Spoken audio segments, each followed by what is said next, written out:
as Brother Anton gets ready to come to us, he brought me up into his bed-witted house, and his banner over me is love.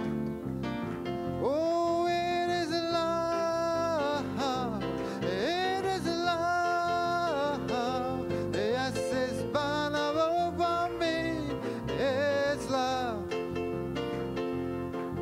He brought me up into his bed-witted, oh, and his banner over me is love.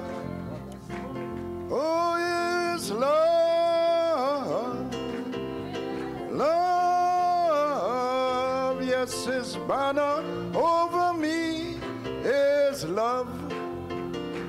Oh, yes, he brought me up into his banquet house, and his banner over me is love.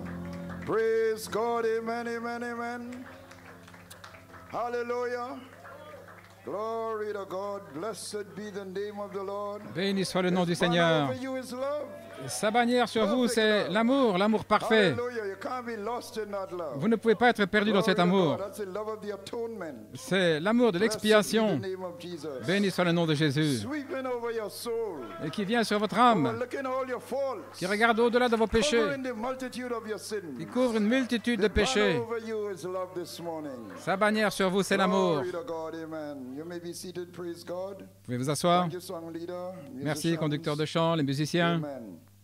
Welcome all in the house of the Lord this morning. Bienvenue à tous dans la maison du Seigneur, ceux qui sont Some of you connectés may not have been able to make it et ceux qui n'ont pas pu because of venir the weather, à cause du temps. but you're at home watching, so Mais vous êtes à la maison en train de regarder ainsi. Bienvenue dans l'Assemblée locale ce matin.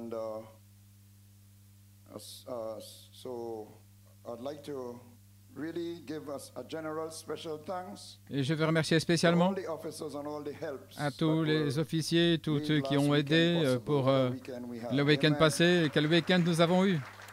Glory to God. A memorable one. Un week-end mémorable. Hallelujah. We have to write that date. Nous devons écrire cette date. Glory to God. I believe in February we're expecting 2 more ministers. Et je crois qu'en février, nous attendons Amen. 2 autres ministres. Hallelujah. So we'll have a lot to look forward to. Donc nous nous réjouissons. Glory to God. Now I'd like to bring greetings from our precious brother Gideon Gangaram. Good to see them here this morning. Je porte salutations à notre frère Gédéon. Amen. And he wrote this on November 25th, Il a écrit ceci le 25 novembre 2022. Les bénédictions riches de Dieu sur vous, frère Nanton. Je partage avec vous une écriture d'Apocalypse 10, 7. Mais au jour de la voix du septième ange, quand il commencera à sonner de la trompette, le mystère de Dieu devrait être terminé. Et il met ici terminé en majuscule, comme il a déclaré à ses serviteurs les prophètes. Il a terminé le mystère des 6 sceaux et il était prêt pour présenter le 7e sceau en présentant tous les autres sceaux et le... Donc il y avait d'autres mystères, le mystère caché à venir. Le mystère de Dieu qu'il avait déclaré à ses serviteurs les prophètes était terminé avant le brisement des sceaux. Il dit, vous avez déclaré à Fort Wayne que vous avez vécu pour voir l'unité de la foi. Je déclare que je suis heureux d'être identifié avec ce groupe qui ont le témoignage de Jésus et qui prophétisent à nouveau. Et qu'est-ce qu'ils prophétisent? L'appel à la résurrection. Ces vérités mystères divinement révélées, la vision qui nous est fait connaître à nous maintenant par un quintuple ministère, parce que l'épouse sera préparée par la révélation, par la prédication de la parole, qui doit s'accomplir par un quintuple ministère. Et je suis heureux d'être vivant, de ne pas vivre dans le prophétique, mais dans la prophétie, parce que je suis la prophétie. Merveilleux. Gloire à Dieu. Hallelujah. Et Frère Branham a dit, la seule lumière que nous avons aujourd'hui dans l'Église, c'est Dieu qui confirme sa vie dans cette génération. C'est dans Shalom, paragraphe 50, en 1964. L'apôtre de Dieu, Frère Joseph Coleman, a dit dans l'adoption première partie, j'ai tout ceci ici dispersé, page 6, paragraphe 58. Maintenant, quel est le pays? Vous voulez savoir ce qu'est le pays? La promesse du pays ou de la terre, c'est ce qui répond à Malachie 4. La promesse, c'est le Saint-Esprit que Malachie 4 a libéré pour les croyants du Nouveau Testament, en les faisant sortir de Laodicée parce que le Saint-Esprit a été lié dans les âges de l'Église, mais il a été libéré par le message du temps de la fin. Et il l'a placé dans le pays. Et maintenant, il vous révèle ce que c'est. Un autre Éphésien pour le voyage. Je remercie Frère Gédéon pour cela. Ça se relie avec ce que je veux dire ce matin. Et un autre Éphésien est ici, il cite à nouveau, pour le réveil de cette tonnerre de l'épouse. Donc il n'y a plus de temps, monte ici. Il y a un appel final, la trompette de Gabriel, l'appel à la résurrection, et ces mystères cachés ne peuvent être révélés que si vous êtes connecté au troisième pôle. C'est l'endroit où je veux être. Je crois que mon épouse, Sœur Sally et mon fils Joshua sont à la bonne place ici à l'Assemblée locale pour être témoins de la gloire qui sera révélée en nous par un pasteur comme vous et un ministère qui est ordonné par Dieu pour perfectionner l'épouse. Nous sommes heureux de faire partie de la communion et nous nous abandonnons au Seigneur Jésus-Christ pour l'œuvre du ministère. Je prie que le Seigneur Jésus-Christ continue de vous fortifier, votre famille et l'Église, alors que nous voyons dans ce voyage spirituel que Dieu vous bénisse richement. Le frère Gédéon Gangaram et sa famille. Que Dieu vous bénisse. Il est bon de vous voir tous. Alléluia.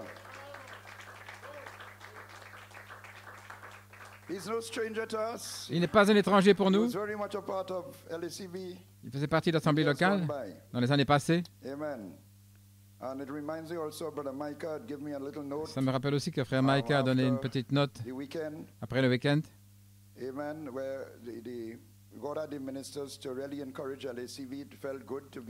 Dieu a fait que les ministères sont venus pour nous encourager. C'est une bonne chose d'entendre ces choses. Frère Micah, beaucoup de forces tirées dans tous les sens dans les années passées. Et un jour, il a dû partir pour aller ailleurs, mais il n'y a pas d'autre place. L'homme se dirigeait dans cette direction en ces jours-là. Il m'en a parlé. J'ai dit, va comme tu es conduit. Mais quand il est parti, le Saint-Esprit l'a arrêté alors qu'il sortait du bureau. Il a dit non, c'est là ta place. Donc ils sont revenus parce que ça l'avait frappé là, pendant ce week-end. Pourquoi Dieu lui a parlé. Ainsi que Dieu te bénisse, Frère Mike, pour ces paroles. Hallelujah. Now this is a testimony. It's a little long, but it's very interesting. Un témoignage ici un peu long de sœur Rachel Oliveri et qui se relie aussi avec le message.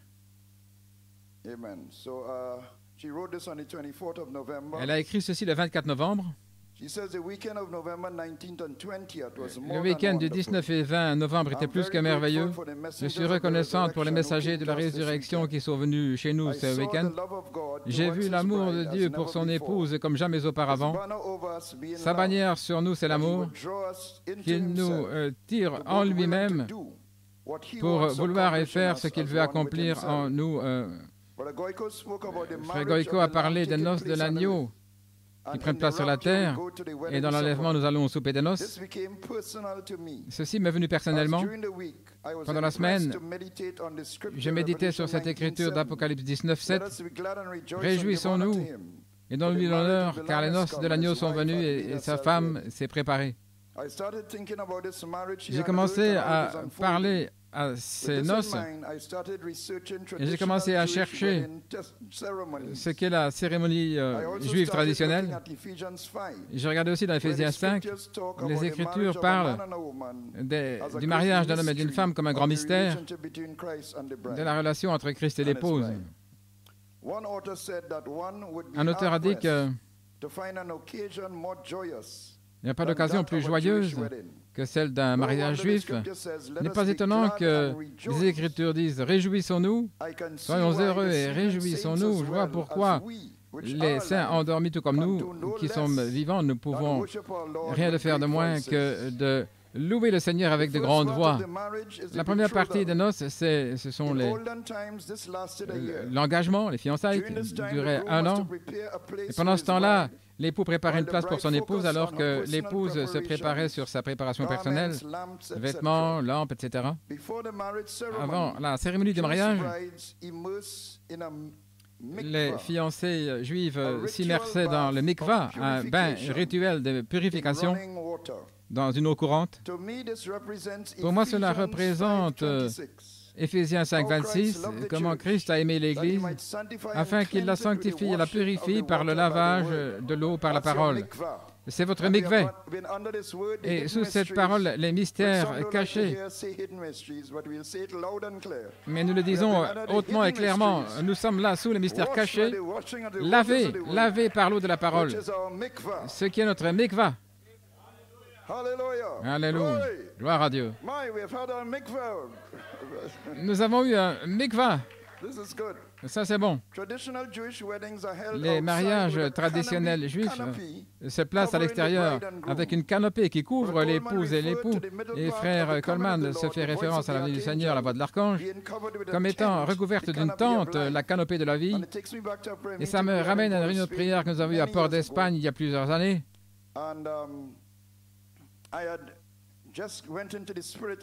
J'étais entré dans l'esprit, j'ai commencé à crier. Ça doit être couvert par une tente, ça doit être couvert par une tente. C'était à cause d'un songe qu'une sœur ou quelqu'un avait eu à New York, là où frère Coleman avait prêché un message, et il devait reprêcher à nouveau un deuxième message. Et frère Billy Paul et d'autres cherchaient une tente entre les deux messages. Et il continue de dire, la partie médiane doit être recouverte par une tente. Voilà pourquoi je me suis écrit, je ne savais pas ce que je disais, je ne le comprenais pas. Mais le Saint-Esprit a fait que je crie et j'ai partagé ça avec frère Coleman.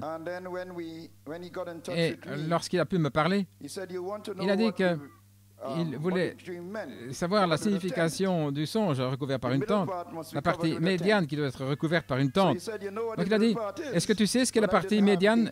Je n'avais aucun indice. Je ne savais pas. Il a dit, c'est la voix de l'archange. Je n'avais pas, je le sais maintenant, mais je n'avais pas d'indice à ce moment-là. Donc, voici ce que frère, que sœur Rachel, pas frère Rachel. Elle n'a même pas de barbe ou rien. Pardonnez-moi. Que Dieu vous bénisse. Je suis entré dans un mode familial. Donc la voix de l'archange est la voix de la trompette qui a retenti de plus en plus fort par le quintuple ministère. Les noces de l'agneau sont venues. Pendant la cérémonie, 7 bénédictions sont prononcées. Les paroles doivent illuminer l'époux et l'épouse comme leur donne la foi, leur Rédempteur.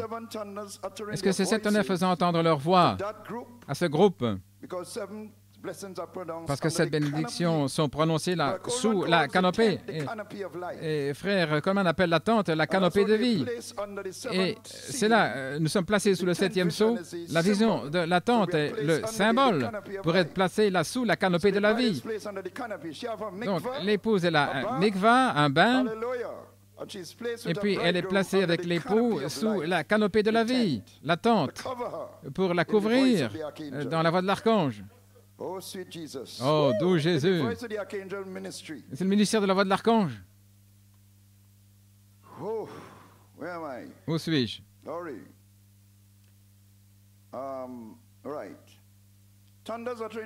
Les tonnerres qui font entendre leur voix à ce groupe, elles parlent de cette bénédiction. Ces mystères cachés qui nous amènent à une pleine réalisation de qui nous sommes, afin que nous puissions parler la parole avec une puissance créatrice et autorité.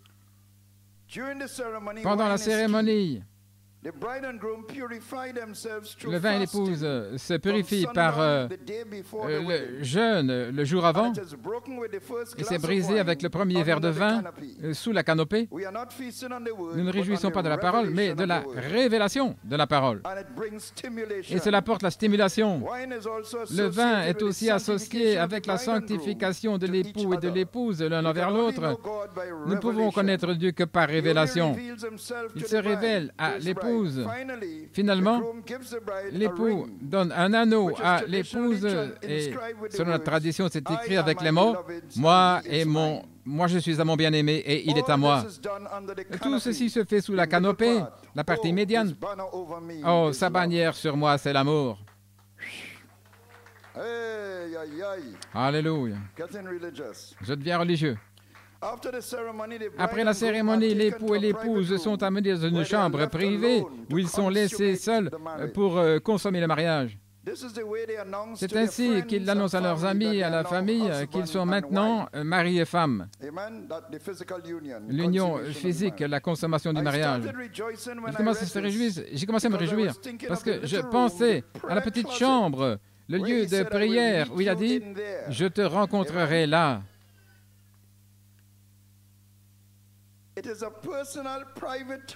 C'est un temps personnel et privé entre l'épouse et l'époux. Elle reçoit une expérience pour devenir femme. Personne ne voit ce qui se passe dans cette petite pièce, mais ils en voient le résultat après, là, publiquement. Ils peuvent remarquer qu'ils ont été avec Jésus. Ils voient la vie, l'harmonie entre le mari et la femme. C'est beau. Cette vision de la tente, je n'ai jamais vu cela comme ça auparavant.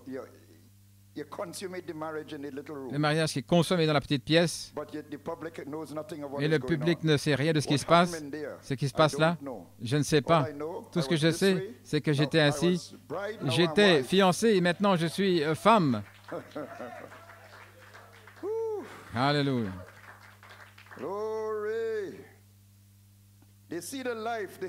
Ils voient la vie, l'harmonie, la parole qui opère en nous et qui nous confirme comme étant sa femme. Ça me rappelle de la citation de la parole par la semence originelle en 1962. Remarquez l'harmonie. Jésus ne faisait rien avant de le voir faire au Père. Le Père lui montrait premièrement. L'harmonie entre Dieu et Christ, voyez-vous, Saint Jean 5, 19. De même, l'épouse, il lui montre sa parole de vie. Il lui montre et elle la reçoit. Elle n'en doute jamais. Rien ne peut lui faire du tort, pas même la mort. Car si la semence est plantée, l'eau la fera lever. Et alors j'ai un grand Alléluia. Voici le secret, la parole est dans l'épouse et la pensée de Christ afin de savoir ce qu'il faut faire avec la parole. Et elle le fait en son nom. Elle a, lui ainsi dit le Seigneur, alors cela germe. Ainsi le Saint-Esprit l'arrose jusqu'à ce qu'elle soit grandie pour servir à son but. Ils ne font que sa volonté. Personne ne peut les persuader autrement. Ils ont ainsi dit le Seigneur, sinon ils se taisent. Alors ils feront les œuvres de Dieu, car c'est lui-même en eux qui continue son œuvre pour accomplir comme il l'a fait en son jour. Toute chose lorsqu'il était ici, il n'a pas achevé tout lorsqu'il était ici parce que ce n'était pas encore le temps. Avec tout ceci dans la pensée, je suis entré dans ma chambre de prière. C'était le mercredi matin parce qu'elle a écrit ceci jeudi. Avec un cœur rempli de gratitude envers mon époux, j'ai vu son grand amour pour sa femme et j'ai commencé à penser, à le remercier pour cela. Combien il nous a aimés tellement qu'il se donne pour nous racheter. Selon Éphésiens 5, 24, mariez aimez vos femmes comme Christ aussi a aimé l'Église et il s'est donné pour elle. J'ai vu le dévoilement de la pierre de fête, l'amour parfait parfait descendant pour s'unir avec les mêmes matériaux ici sur la terre, j'ai vu l'immense amour de Dieu afin de nous modeler, nous façonner à son image, nous envoyant des dons d'amour sous la forme du prophète, apôtre et quintuple ministère pour nous revêtir dans la robe de la justice, une épouse parfaite préparée pour son époux, afin qu'il se présente à lui-même une église glorieuse, sans tache ni ride, ni rien de semblable, mais sainte et sans reproche. Alors j'ai commencé à exprimer mon amour envers lui et m'abandonner. Je lui ai donné tout entre ses mains, les problèmes, les soucis de la vie, les inquiétudes, ma volonté, mes désirs, mes plans, mes désirs, mes souhaits, mes ambitions, en m'abandonnant à sa volonté. J'ai vu comment dans cette petite pièce, l'épouse s'abandonne à son époux et afin qu'il ait son chemin. Il y a un déversement d'adoration qui ne pouvait pas s'arrêter. Les paroles, les différents cantiques venaient dans ma pensée alors que les larmes coulaient. J'étais enveloppé dans son amour. Éphésiens 5, 33. Et que la femme respecte son mari, c'est devenu clair pour moi. Alors que j'ai vu cette expérience d'abandon et d'adoration, c'était du respect envers lui. J'adorais de tout mon cœur, en esprit et en vérité, l'adoration parce qu'il s'est révélé à moi, et je suis un avec lui. J'ai vu combien je pouvais me donner en tant qu'individu, mais lui donner mon meilleur pour presser le pas dans le dernier kilomètre. Alors il m'a répondu et a dit ces paroles: combat, combat, combat, combat pour prier, pour méditer la parole, car Michael combat avec toi et Gabriel se tient avec lui. Presse le pas, le dernier kilomètre. Oh, gloire à Dieu. Oui, Seigneur. Je ne peux pas expliquer comment cette expérience m'a élevé. Les noces de l'agneau sont venues et sa femme s'est préparée. La cérémonie est ici sur la terre et il y aura une réunion dans les airs, car les soupers de noces et 1000 ans de lune de miel, il y aura beaucoup de chants, de danses, de fêtes, plus de larmes, plus de luttes, plus de maladies. Ceci, c'est le prix qui est devant nous. Et ça vaut la peine, tous les combats.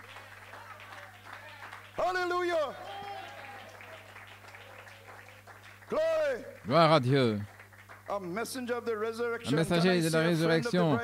Puis-je voir un ami de l'époux qui a franchi les dimensions pour parler aux autres de l'autre côté, que nous sommes ici sur la terre, nous sommes prêts et que bientôt nous allons être unis avec eux avant de rencontrer le Seigneur ensemble. Il y a des grandes voix dans le ciel donnant louange au Seigneur. Ils veulent être unis et ici sur la terre, nous entendons le son du chauffard qui retentit de plus en plus fort et nous sommes joints à eux dans cette adoration. C'est devenu personnel pour nous. Nous voulons nous unir avec eux et être ensemble pour toujours avec notre Seigneur. Combien nous sommes bénis d'être appelés au souper des noces de l'agneau. Gloire à Dieu. Et dans Christ, le mystère de Dieu révélé, comment l'épouse tient cette promesse?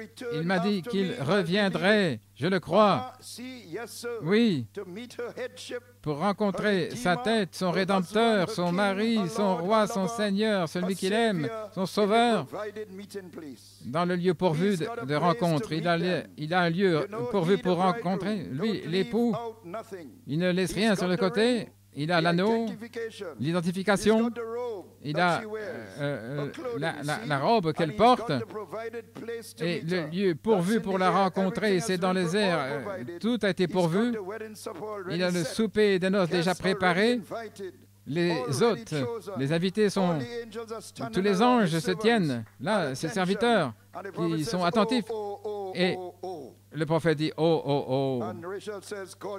Et sœur Rachel dit « Que Dieu vous bénisse ». Que Dieu te bénisse, sœur Rachel. Quel témoignage. Gloire à Dieu. Mon Dieu. Et c'est un combat. Vous voyez, c'est un combat. La bataille est en route. Et l'enlèvement, il y a une bataille, c'est un combat pour arriver jusqu'à l'enlèvement. Oui, parce que tous ceux qui critiquent viennent pour prouver que tout est faux. Oui, pourquoi est-ce qu'ils n'ont pas fait ça pendant toutes ces années? Pourquoi est-ce que c'est seulement maintenant? C'est seulement maintenant qu'ils disent Dieu attendait que l'époux soit à l'intérieur. Alors tous les tamias pouvaient lancer leurs critiques et gazouiller. Hallelujah. Oh là là. Yes, sir.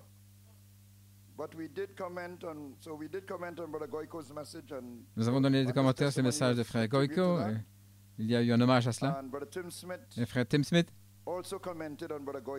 Il y a aussi des commentaires la semaine passée, donc je ne vais pas entrer là maintenant.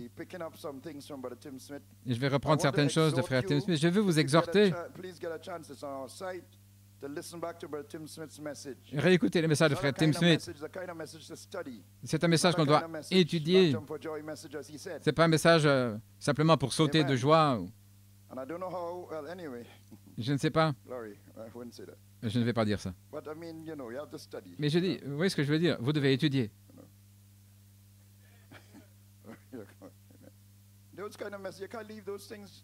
Ce genre de message, on ne peut pas les laisser juste comme ça. Sinon, vous allez oublier tout. Mais, oh mon gars, frère Tim Smith, quel message puissant.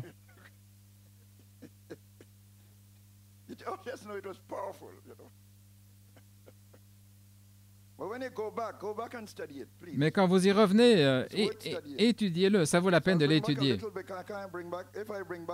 Je vais en reprendre. Sinon, je dois reprêcher exactement le même message de nouveau. Nous avons eu un temps merveilleux le week-end. Et je remercie Dieu de tout mon cœur pour ces deux ministres qui sont venus pour être une bénédiction pour nous et pour la famille.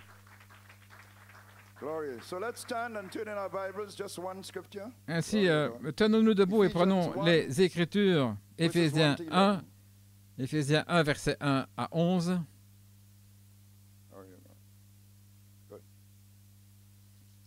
Ephesians 1, verses 1 to 11.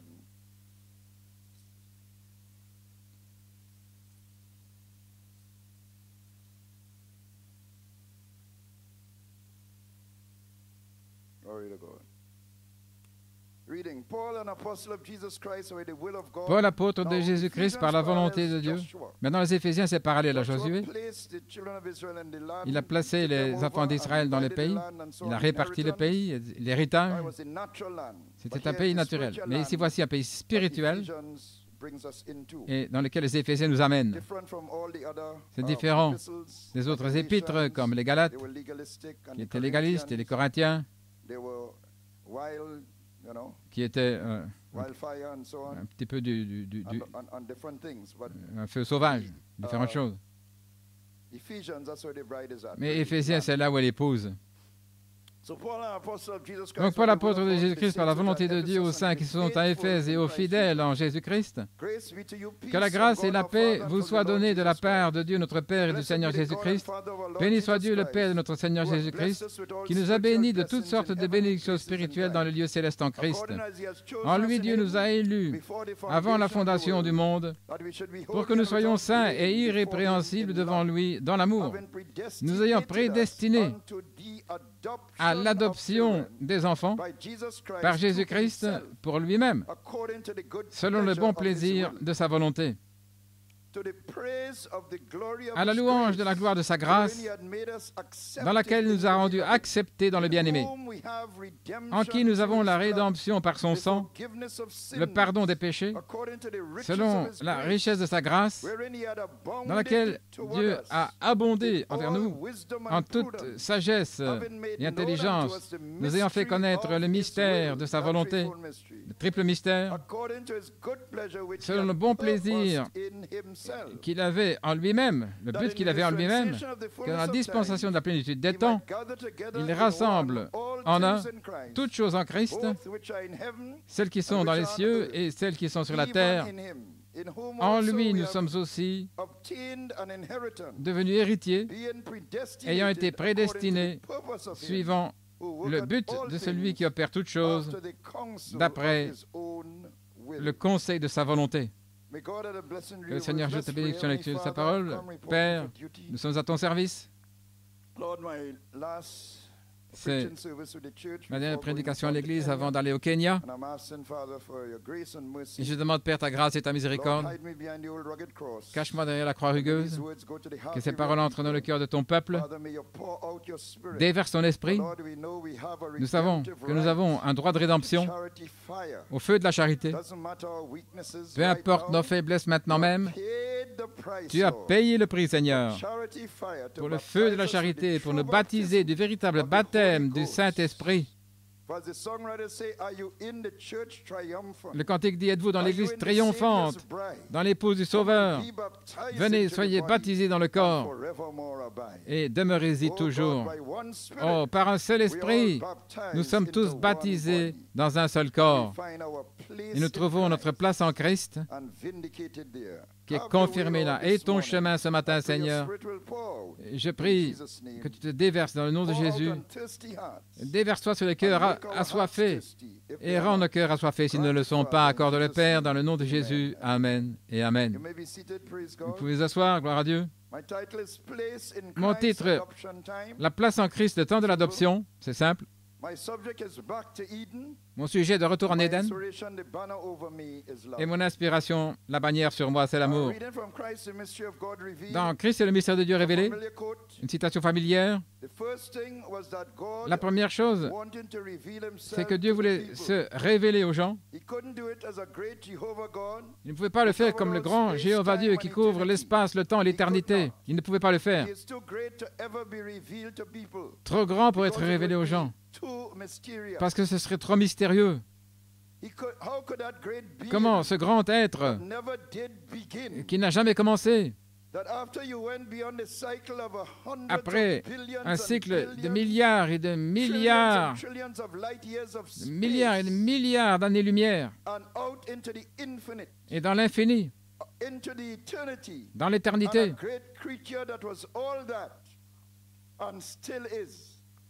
cette grande créature, comment pourriez-vous comprendre, connaître un tel être avec notre pensée, notre esprit de canari?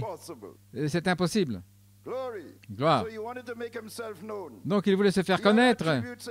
Il avait des attributs en nous, et les attributs sur ses pensées. Elohim, celui qui existe par lui-même, était seul avec ses pensées. Et il aimait la paternité, il voulait des fils et des filles. Donc sa pensée de fils et de filles, c'est ses gènes spirituels, son ADN. Alléluia. De vous et moi. Gloire à Dieu. Regardons ça de manière naturelle. Vous êtes dans les gènes, dans le corps de votre père. Vous étiez dans son ADN. Dans un véritable mariage, vous étiez exprimé comme un enfant. Donc Elohim lui-même voulait un corps dans lequel placer ses gènes spirituels, dans lequel placer son ADN. Donc il a pris une forme, un corps céleste, une théophanie, sous la forme d'un homme, mais un corps esprit, un corps de feu. Et Moïse en a vu le dos. Et il a dit, ça ressemblait au dos d'un homme. Et Elohim s'est placé lui-même dans cette maison-là, dans ce corps. Il s'est placé positionnellement dans le Logos. Et le Logos, c'est Christ. Cette forme qui est sortie là, c'est Christ. Gloire à Dieu. Donc s'il a été placé en Christ, vous et moi, ses pensées, ADN, ses gènes, ont été placés en Christ avant le commencement. Alléluia. Comment pourriez-vous être perdu? Comment pourriez-vous perdre votre place? Vous êtes simplement venu ici à cause de la rédemption. Il est un rédempteur pour vous ramener là où vous avez toujours été. Gloire à Dieu. Alléluia, alléluia, alléluia. Glory and amen. Et en pensant à ses enfants, il a pensé à un héritage pour eux. Quand vous pensez à votre enfant, vous voulez qu'ils aient le meilleur. Une personne qui ait du succès sur la terre pour avoir ses propres affaires. Sa propre famille. Dieu voulait que ses enfants aient le meilleur et il leur a donné l'héritage de la terre, la domination sur la terre. Dans l'adoption première partie, le prophète dit ici, héritage par prédestination. J'ai hérité quelque chose. Quel héritage?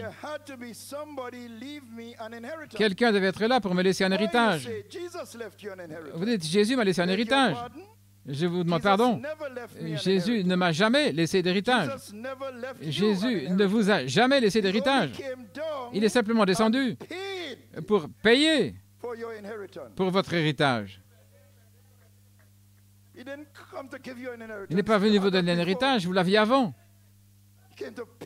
Il est venu payer pour cela.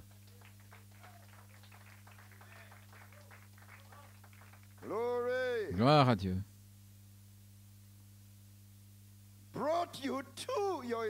Il vous a amené vers votre héritage. Mais votre nom a été placé dans le livre de vie de l'agneau avant la fondation du monde. Dieu vous a donné votre héritage. Votre héritage, c'était en premier. Mais dans l'adoption quatrième partie, il dit quel héritage? La filiation, être un fils de Dieu. Les hommes sont des fils de Dieu, des dieux amateurs. Jésus l'a dit. Jésus a dit, votre loi ne dit-elle pas que vous êtes des dieux? Et Dieu a dit dans Genèse 2 qu'ils étaient des dieux parce qu'ils avaient la pleine domination sur le monde. Il lui avait donné la domination sur toute chose et il a perdu sa divinité, il a perdu sa filiation, il a perdu sa domination et Satan l'a pris. Mes frères, nous attendons la manifestation des fils de Dieu qui vont revenir pour le reprendre. Gloire à Dieu. Nous ne jouons pas avec le diable. Nous sommes maintenant les fils de Dieu. Maintenant, ahora. Gloire à Dieu. Attendant la plénitude du temps, parce que vous êtes placés dans le temps. Lorsque la pyramide arrive à son sommet, où les fils complets seront manifestés, lorsque la puissance de Dieu va sortir pour reprendre toute la puissance que Satan a, pour la reprendre à lui, oui. Elle vous appartient à vous, à vous et moi, elle vous appartient.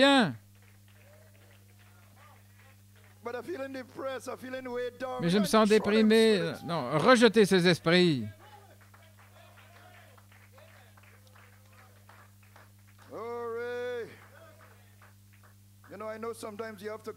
Je sais, parfois, vous devez traverser des choses naturelles. Quand vous perdez un bien-aimé, gloire à Dieu. Mais réalisez simplement qui vous êtes. Et rejetez tout ce que vous traversez. Réalisez. Votre place en Christ, le Logos, votre place sur la terre, votre héritage. Dans Genèse 10, Dieu a montré.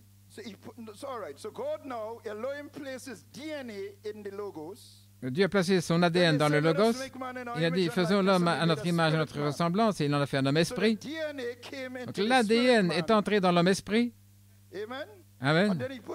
Et puis il a placé l'homme esprit dans la chair, dans Genèse 2. Donc l'ADN est entré dans l'homme de chair, là-dedans, l'ADN de Dieu, pour se reproduire, des fils et des filles, par la parole parlée. Gloire à Dieu. Son intention, c'était d'avoir des fils et des filles glorifiés. Nous savons ce qui est arrivé en Éden. Ça devait venir par la rédemption. Et ça, c'est le plan plus élevé. Mais l'intention, c'était d'avoir des fils et des filles glorifiés de Dieu sur la terre. Et cette intention se voit dans Genèse 10, vous pouvez le voir là et dans d'autres écritures, pour nous placer dans notre terre, notre pays. Et il dit ici, voici la génération des fils de Noé, Sem, Cam et Japheth, et des fils leur furent donnés après le déluge. Et puis il parle des fils de Japheth et comment ils furent placés, les fils de Cam, où ils furent placés, les fils de Sem, Cam et Japheth. Mais je parle ici. Javan, c'est la Grèce, et Tubal, et Meshach,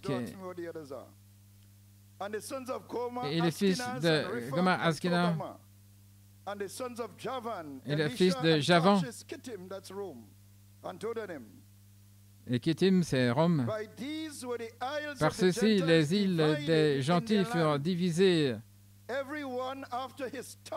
chacun selon sa langue. Il n'y avait qu'une seule langue auparavant, mais la tour de Babel a amené plusieurs langues. Et chacun selon sa langue, selon leur famille. Et puis les familles, quand elles grandissent, ça devient des clans.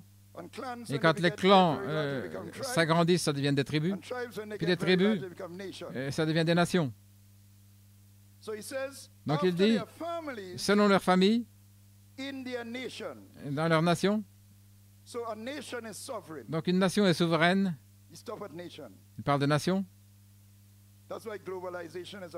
Voilà pourquoi la globalisation est un problème. Voilà pourquoi on devait en parler. Parce que c'était un plan du dragon. Dieu vous a placé dans une nation. Donc chaque nation se développe à ses manières. Ils commercent les uns avec les autres, vivant gentiment avec leurs voisins. Et alors, tous sous une seule tête. C'était l'idée. Mais maintenant, Satan voulait interrompre cela. Parce qu'il ne voulait pas qu'ils soient placés où Dieu le voulait. Il voulait le faire à sa manière. À travers des conquêtes, l'esclavage nous amenait ici d'Afrique, nous amenait jusqu'ici. Être déracinés. Les déracinés. La colonisation pour déplacer les gens de leur place sur la terre. Et il règne sur eux par la globalisation. Donc que fait-il? Il détruit la souveraineté des nations. Et c'est exactement ce que Nimrod a fait. Dans le même chapitre de Genèse 10, nous lisons comment Nimrod est allé conquérir pour interrompre les nations. Il a fondé Babylone. Et puis c'est pas encore devenu un empire là jusqu'à Nebuchadnezzar, la tête d'or. C'était des centaines d'années plus tard, en fait. Et la politique de Babylone, c'était conquérir une nation et chercher tous les gens talentueux, tous les experts, et les ramener à Babylone pour construire Babylone. C'était leur politique.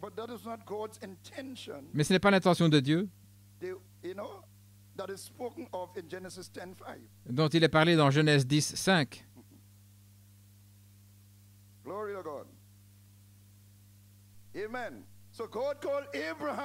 Donc Dieu a appelé Abraham hors de cela, sort d'Ur des Chaldées, des Babyloniens, de la ville là-bas. Viens dans un pays que je te montrerai. Gloire à Dieu, Amen. Les Amoréens étaient dans le pays, mais il fallait attendre que l'iniquité des Amoréens arrive à son comble. Mais ça, c'est une autre histoire. Il a fait sortir Abraham, il a appelé. Et il a donné à Abraham la promesse de la terre. Et dans Galates 3,16, Abraham et sa semence furent faites les promesses. Il ne parle pas de semence au pluriel, mais comme une seule. Et ta semence, ce qui est Christ. Donc en Christ, nous sommes la semence d'Abraham par la foi. Regardez ce que Dieu fait ici. Nous avons été, nous étions déjà placés positionnellement en Christ dans le Logos. Peu importe Satan et ce qui l'interrompt et ce qui le bouleverse, vous êtes en Christ.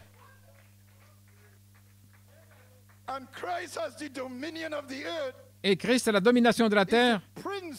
Il est le prince de la paix, mais il deviendra le roi de la justice et le roi de la paix pour contrôler le monde entier dans le millénium, et nous régnerons avec lui.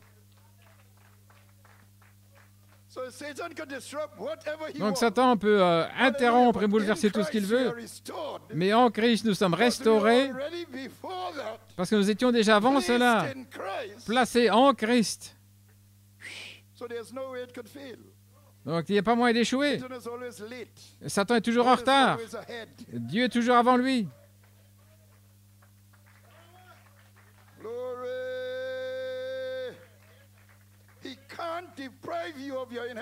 Il ne peut pas vous priver de votre héritage.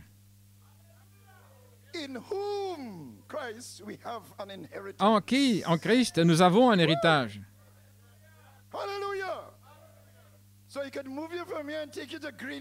Donc il peut vous déplacer jusqu'au Groenland, mais vous pouvez toujours être en Christ et avoir un héritage.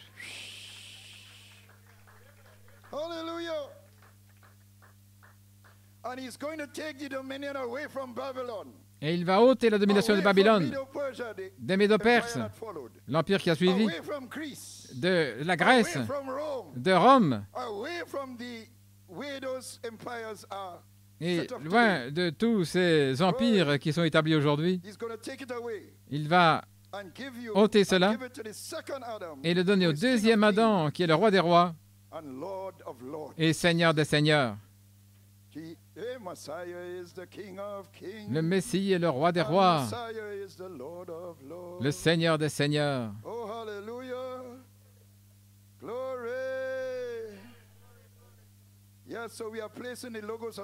Nous sommes placés dans le Logos comme semence parole, et nous sommes placés par promesse dans le Christ glorifié. Dans Adam, nous sommes tous morts, mais en Christ, nous sommes rendus vivants. Il est un frère rédempteur. Deutéronome 25, lorsqu'un frère meurt sans enfant, alors son frère doit épouser sa veuve pour lui assurer une semence, pour lui donner l'héritage. Donc Adam est mort, d'autres des fils et des filles de Dieu, des gens hybrides vivant selon la chair. Et Christ est venu mourir pour susciter, pour relever ce qu'Adam avait laissé. Nous avait laissé sans cela des fils et des filles pour leur héritage de la terre. Pour susciter, selon le livre de Ruth, pour relever le nom des morts sur leur héritage, afin que le nom de celui qui est mort ne soit pas retranché de son héritage, ni de la porte de sa place en Christ, en qui nous avons un héritage. Nous sommes relevés. Une résurrection spirituelle, c'est notre filiation. Voilà pourquoi il y a un appel à la résurrection qui se passe maintenant.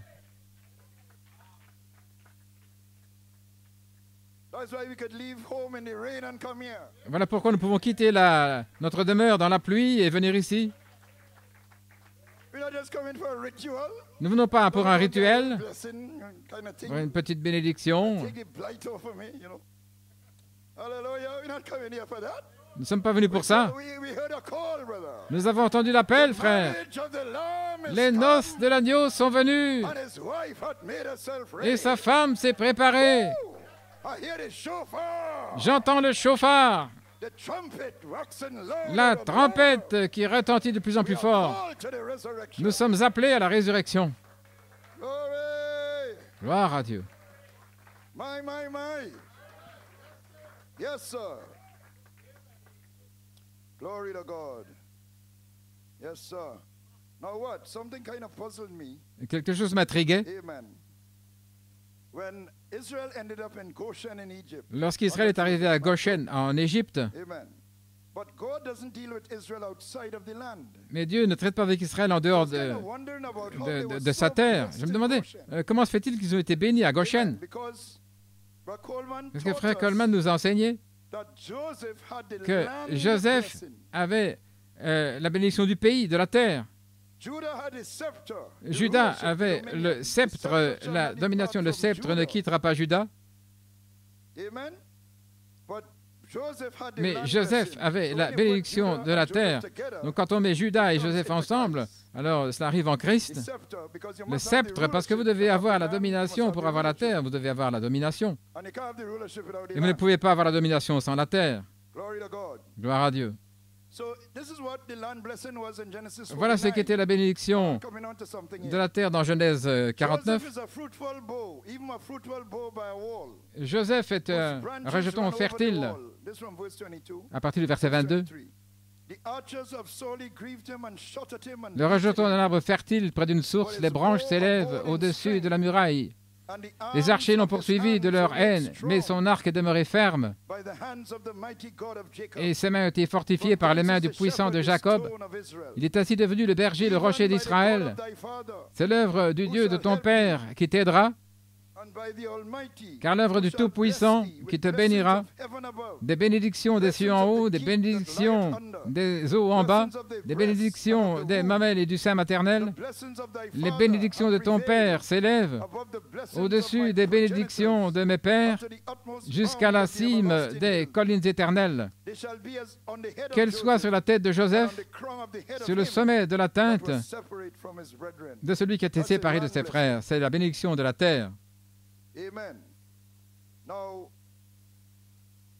Joseph avait cette bénédiction de la terre. Il était gouverneur sous Pharaon, là en Égypte. Quand ils ont été mis à Goshen, ils ont été bénis parce que la bénédiction de la terre demeurait sur eux, même s'ils étaient en dehors d'Israël. Lorsque Joseph est mort, il y avait un pharaon qui ne connaissait pas Joseph. Ils les ont mis en esclavage. Mais ils n'ont pas perdu la bénédiction de la terre parce qu'ils avaient les os de Joseph à Goshen. Et quand il est mort, il leur a fait jurer de ramener ses os au pays de la promesse. Voilà comme il a dit. Et Joseph a dit à ses frères, je meurs. Et Dieu vous visitera et vous fera sortir de ce pays vers le pays qu'il a juré à Abraham, à Isaac et à Jacob. Et Joseph leur fit jurer aux enfants. Il les a fait jurer aux enfants d'Israël en disant, certainement Dieu va vous visiter et vous allez transporter mes os. Et pourquoi Joseph voulait que ces os soient ensevelis en Palestine? Parce qu'il savait que la résurrection aurait lieu là. Donc les os de Joseph sont connectés à une promesse de la résurrection.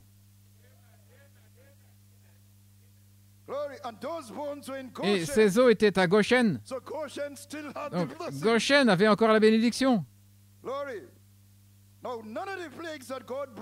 Aucun des fléaux que Dieu avait apportés par Moïse ne les a affligés en Goshen, parce qu'ils avaient la bénédiction de la terre sur eux, même s'ils n'étaient pas en Israël.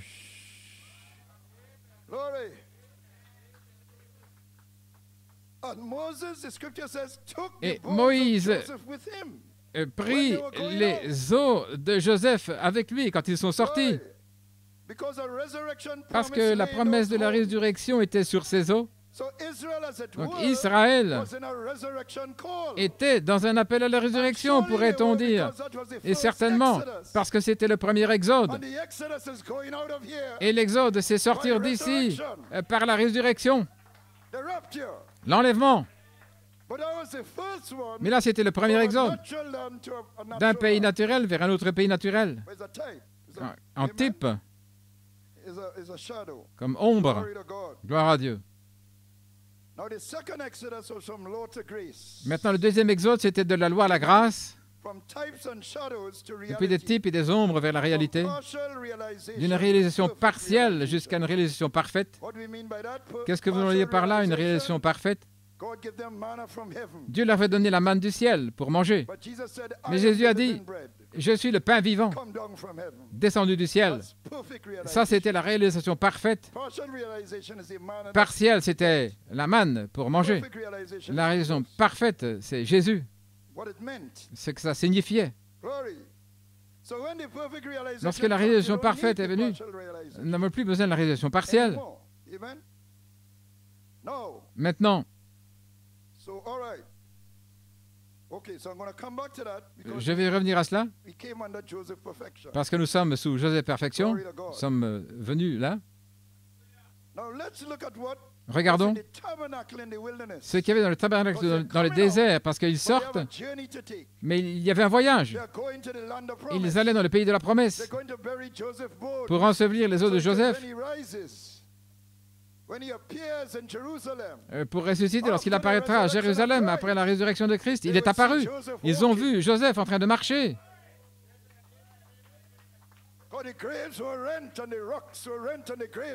Parce que les rochers se fendirent et les tombeaux s'ouvrirent et beaucoup qui étaient endormis sont apparus à plusieurs, là, dans Jérusalem, après sa résurrection. Donc Joseph faisait partie de cela. Ils étaient en route. Pas encore dans le pays, il y a eu beaucoup de batailles à mener. Mais les os de Joseph étaient là.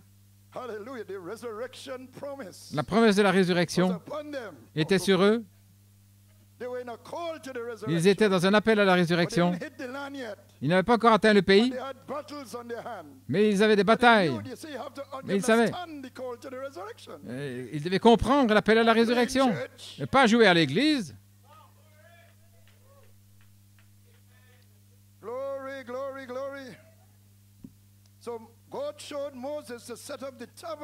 Dieu a montré à Moïse d'établir le tabernacle dans le désert. Mais c'est un tabernacle qui pouvait être démonté et puis érigé à nouveau, parce qu'il y avait déplacé le camp, les campements, dans un voyage. Il n'était pas encore dans un lieu permanent.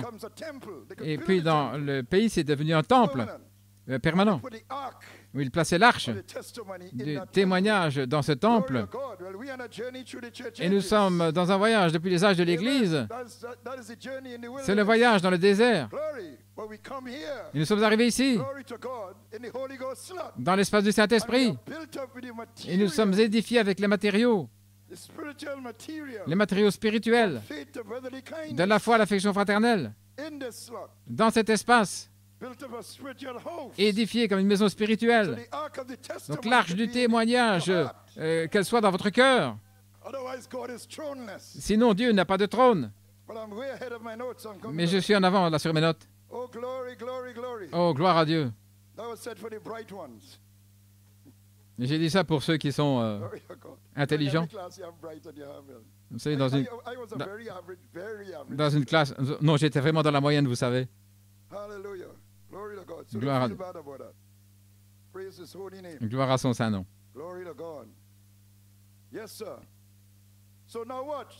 Maintenant, regardez, quelque chose qui m'intriguait. Laissez-moi lire cette citation.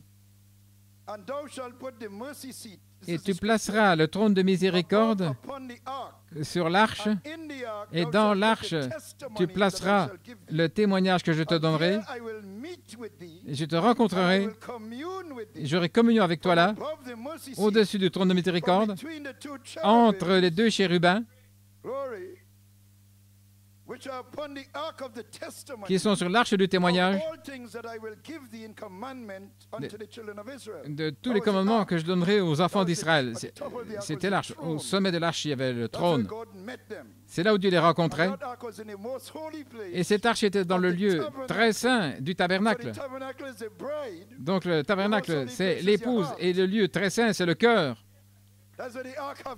C'est là où doit être l'arche. Alors, ceci m'intriguait. Pourquoi Moïse a-t-il placé des tables de pierre des 10 commandements dans l'arche? Ce témoignage. Parce que je sais que le témoignage, la vie de l'épouse vierge, et voilà ce qu'il y a dans l'arche dans le ciel, qui doit être reflété sur la terre. Mais j'ai dit, ça c'est la loi, les pierres. Vous savez, il y en a qu'on peut dire de cette manière où c'était la dispensation, mais ça ne touchait pas encore. Je voulais quand même savoir. Et ici, alors que je lisais le prophète ici, et je veux parler ici du triple mystère. Voici le prophète qui parle du deuxième volet, Christ en vous ayant la prééminence en vous, et il parle de ceci. Si vous demeurez en moi, si mes paroles demeurent en vous, alors demandez ce que vous voulez, parce que vous et la parole, vous êtes la même chose, c'est l'arche en vous. Il a la prééminence, il gouverne. Vous êtes un prisonnier pour lui. Le monde est mort. Vous voyez les autres, comment ils vivent. Et cependant, vous ne le faites pas, vous êtes un prisonnier. Vous êtes sous le joug avec lui, mon joug est aisé. Sous le joug avec Christ dans sa parole. Je ne fais que ce qui plaît au Père. Et si vous ne pouvez pas croire que je suis celui-là, alors croyez les œuvres. Remarquez maintenant, au travers des âges, de manière graduelle, il a donné cela. Ça s'est dévoilé lentement, le mystère, par les prophètes et par les types. Et maintenant, nous pouvons continuer avec cela. Il s'est exprimé, il s'exprime. Maintenant, voici, en Moïse, regardez Moïse. Né dans un temps de persécution, des enfants, il est né pour être un libérateur. Il était caché dans les roseaux, tout comme Jésus a été emmené en Égypte, il en est sorti. Il est monté sur la montagne, il est revenu avec le commandement. Maintenant, regardez. Jésus est monté sur la montagne. Son premier sermon, le sermon sur la montagne, et il est redescendu avec les commandements. Maintenant, voici. Vous les avez entendu dire, autrefois, tu ne commettras pas adultère. C'était ce qui était écrit dans les tablettes de pierre dans l'arche.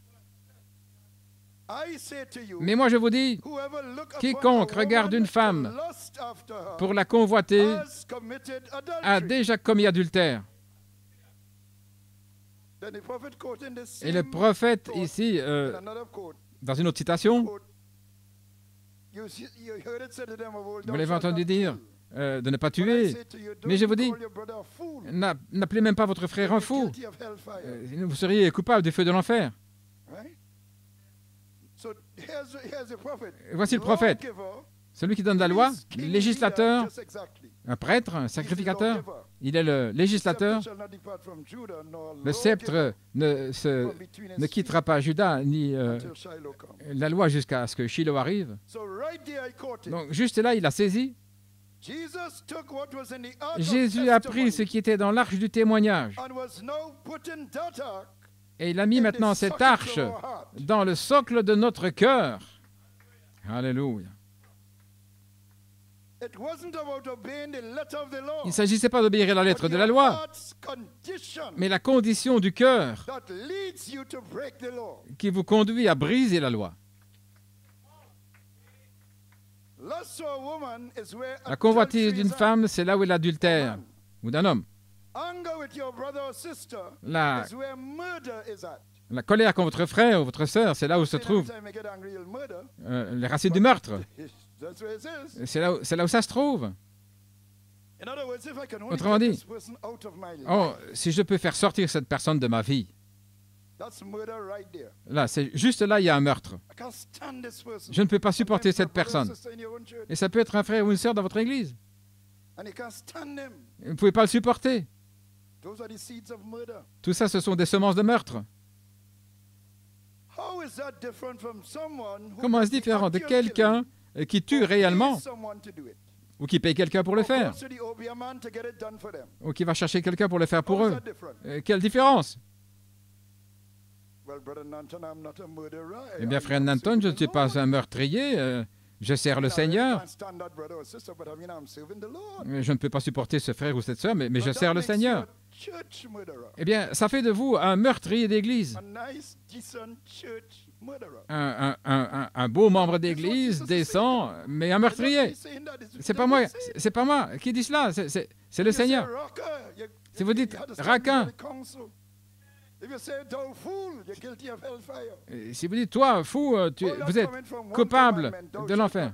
Tout ça vient d'un commandement, tu ne tueras pas. Dans l'arche. Donc qu'est-ce qu'il fait? Il place le témoignage, il révèle, il fait sortir de la lettre les mystères cachés. Et il révèle ce qu'il y avait véritablement dans l'arche, la vie de l'épouse virginale. Oh, gloire à Dieu. Alors j'ai pu connecter, je dis, oh, ça y est, c'est ça. Pas pour mentionner la jalousie qui est aussi cruelle que le tombeau. Donc Jésus disait ici, les paroles, il voyait les paroles sur les tables de pierre, mais je vous révèle le mystère qui est caché dans ces paroles. Je révèle la vie de l'épouse virginale qui est voilée dans ces paroles. Voilà pourquoi Moïse poussait l'arche là, parce qu'il avait placé tout ce qu'il avait vu dans la montagne. Donc il ne pouvait pas mettre quelque chose qui était contraire à ce qu'il avait vu. C'était voilé, la loi. Mais Jésus est venu dans le deuxième Exode pour passer de la loi à la grâce, parce que votre cœur ne peut pas obéir à cela, à moins qu'il change votre cœur. Et la circoncision du cœur, c'est le sceau de la justice de la foi, le sceau de la circoncision. Donc le Saint-Esprit dans le cœur change votre cœur, la vie de l'épouse virginale. Voilà pourquoi vous avez véritablement besoin du feu de la charité. Gloire à Dieu. Envoie le feu, envoie le feu, envoie le feu. Donc, vous savez, l'Église peut couvrir un tas de choses. Des gens qui ont vraiment l'air bien. Mais Dieu connaît le cœur. Je ne connais pas, mais Dieu connaît les cœurs. Donc, assurez-vous de prier toujours, comme a dit le frère Charles. Toujours prier, sans avoir quelque chose contre quelqu'un, sinon priez pour eux avec douceur dans la prière, et vous vous sentirez différent à leur égard. Dites, mais c'est difficile, je ne peux pas faire cela. Non, non, allez-y, commencez, essayez. Sir Nanton, il y a longtemps, lorsqu'on parlait d'affection fraternelle, Sir Nanton avait toujours ce témoignage. Il y avait un frère en particulier qui ne me pas supporter. Il dit, Seigneur, voici l'affection fraternelle qui est prêchée. Et tu sais que je ne peux pas aimer ce frère. Elle ne savait. Et puis elle a commencé à prier. Elle ne sait même pas quand l'amour s'est glissé là. Il peut vous changer, mais vous devez avoir la bonne attitude par rapport à ce qui est prêché. Allez et priez. Ne pas dire, Seigneur, je ne peux pas supporter ça. Non, mais allez prier. Le prédicateur ne vous déteste pas? Non, non, non. Oh, my Father. Hallelujah. Glory to God. Amen. All right. Let me get serious here. I'm serious. Laissez-moi être sérieux. Je suis sérieux. Praise his holy name. Gloire à son saint nom. Yes, sir. So Au temps de la loi, c'était ce mystère qui se dévoilait de Christ ayant la prééminence en vous. C'était le mystère qui se dévoilait, qui était dans cette étape-là, sur des tables de pierre. C'était dans cette étape à ce moment-là. Voici comment l'apôtre en parle ici. Et je raconte ces Écritures. Romains 8, ce que la loi ne pouvait faire étant faible dans la chair, Dieu a envoyé son Fils dans la ressemblance d'une chair pécheresse. Il a condamné le péché dans la chair afin que la justice de la loi soit accomplie en nous qui ne marchons pas selon la chair, mais selon l'Esprit. Comment Paul, mon Dieu, c'était un apôtre. Donc c'est la justice de la loi qu'il faisait sortir des tables de pierre, de Galates 4. Et lorsque la plénitude des temps fut arrivée, Dieu a envoyé son Fils formé d'une femme sous la loi pour les racheter ceux qui étaient sous la loi afin de recevoir quoi? L'adoption de fils. Et devenir. Et parce que nous sommes fils, Dieu a envoyé l'Esprit de son Fils dans votre cœur, qui s'écrit « Abba, Père », par lequel vous n'êtes plus des serviteurs, mais fils, et si un fils, alors héritier de Dieu par Christ, en qui nous avons un héritage. Gloire à Dieu. Donc, voulez-vous dire que Jésus a prié pour votre héritage? N'ayez pas honte de demander votre héritage, là. Allez avec audace devant le trône de Dieu. Placez vos iniquités, vos péchés sous le sang. Toutes vos fautes dans la journée. Seigneur, je viens à toi parce que Jésus a payé le prix pour mon héritage, pour mon changement intérieur, pour ma filiation. Donne-moi le livre. Donne-moi l'esprit. Donne-moi le feu de la charité. C'est mon droit de rédemption. Vous n'avez pas de droit en général, mais vous avez un droit de rédemption.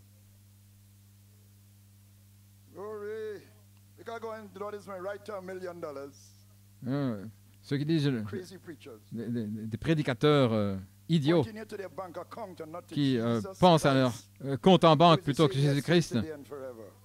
Il est le même hier aujourd'hui. Plutôt que le baptême du Saint-Esprit en ancienne mode. Le feu de la charité. Mon Dieu. Et ce n'est pas un feu étranger. Non, c'est la bannière d'amour sur vous. C'est le mariage lui-même. Voilà ce qui se passe dans la petite pièce, la petite chambre, la colonne de feu qui vous rencontre. Gloire à Dieu. Vous préparant pour le souper des noces de l'agneau. Dans Romains 8, parce que la création elle-même sera délivrée de la corruption, de l'esclavage, pour la glorieuse liberté des enfants de Dieu. Et toute la création est en travail, soupirant, jusqu'à maintenant. Et pas seulement eux, mais nous aussi, nous gémissons, nous qui sommes les premiers fruits de l'Esprit, nous gémissons en nous-mêmes, attendant l'adoption pour arriver à la rédemption du corps. L'adoption spirituelle, première partie. L'adoption physique, partie B. Maintenant, dans la stature de l'homme parfait, le prophète montre que la justice de la loi ne peut venir qu'en ajoutant ses vertus. Gloire à Dieu. Il faut le Saint-Esprit. Le matin, il a prêché les exigences que nous devons avoir le matin. Et le soir, il a dit, recevez le Saint-Esprit et cela va être ajouté à vous. Vous ne pouvez pas le fabriquer vous-même, la tempérance, la patience. Vous devez aller vers Dieu et lui demander, je veux la patience, je la veux maintenant. Mais s'il vient dans votre cœur, alors ce sera sa patience en vous, la patience de Jésus-Christ. Alors quand vous le recevez ainsi, c'est vulcanisé. Et vous aurez encore des fuites malgré tout jusqu'à ce que vous atteigniez la charité. À ce moment-là, ce sera scellé. Les vertus seront scellées. Vous voyez comment Joël l'avait pris. Oh, que Dieu bénisse frère Joël. Amen. Frère Joël Nanton.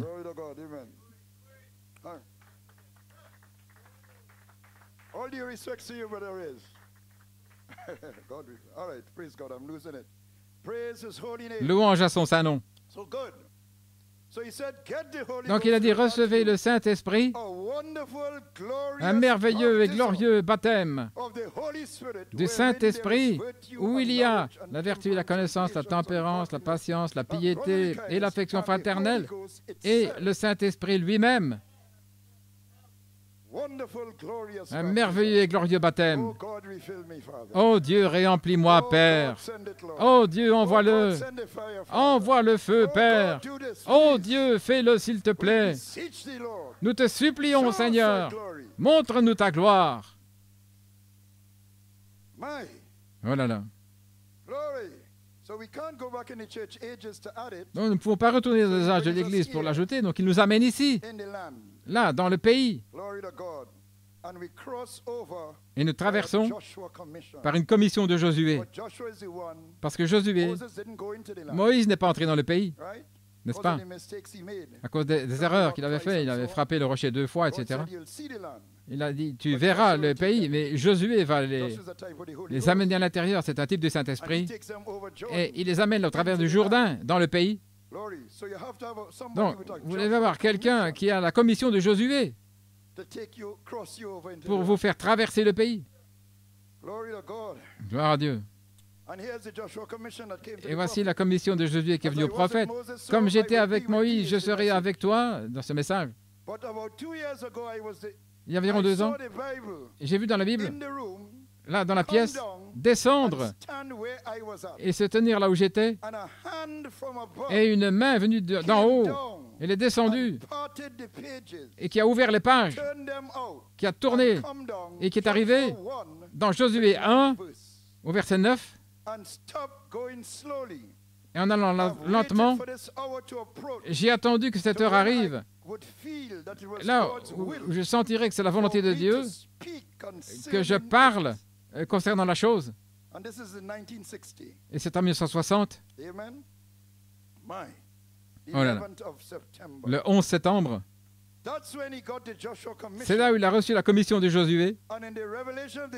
Et la révélation des 7 sceaux, c'était en 63, la révélation de 7 sceaux nous a amenés par l'ouverture des sceaux. Mais là, c'était par l'esprit de prophétie. Et il a prophétisé en 61. Dans Paradoxe, il dit, vous voyez ce que signifie venir au Jourdain? Nous y sommes maintenant. Traversons maintenant. Cessons de jouer. Traversons de l'autre côté maintenant, parce que tout nous appartient. Tout est à nous. Nous ne sommes pas les mercenaires qui retournent dans le désert. Nous traversons le Jourdain, la séparation. Oh Dieu, brise pour nous les sceaux, c'est en 61.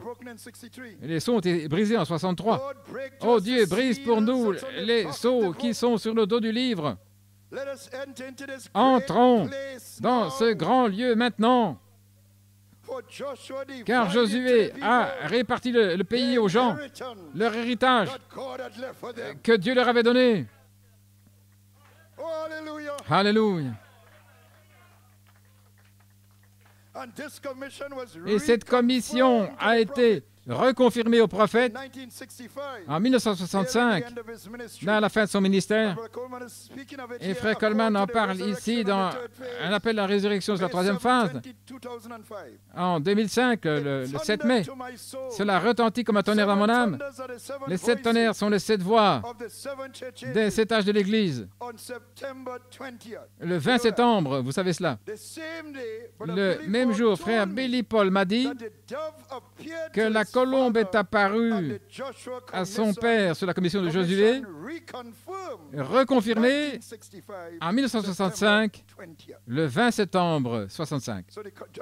Donc la commission de Josué, là, a été transférée à Frère Coleman. Il a saisi cette commission pour prophétiser à nouveau pour le quintuple ministère, parce que la véritable commission, c'est pour le quintuple. Le quintuple, c'est le ministère de Jésus-Christ.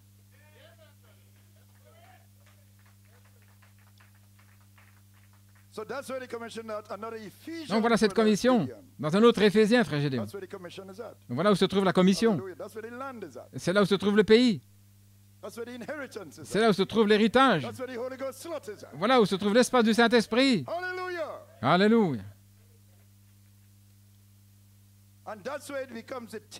Et voilà pourquoi ça devient le témoignage de Jésus glorifié dans l'appel à la résurrection.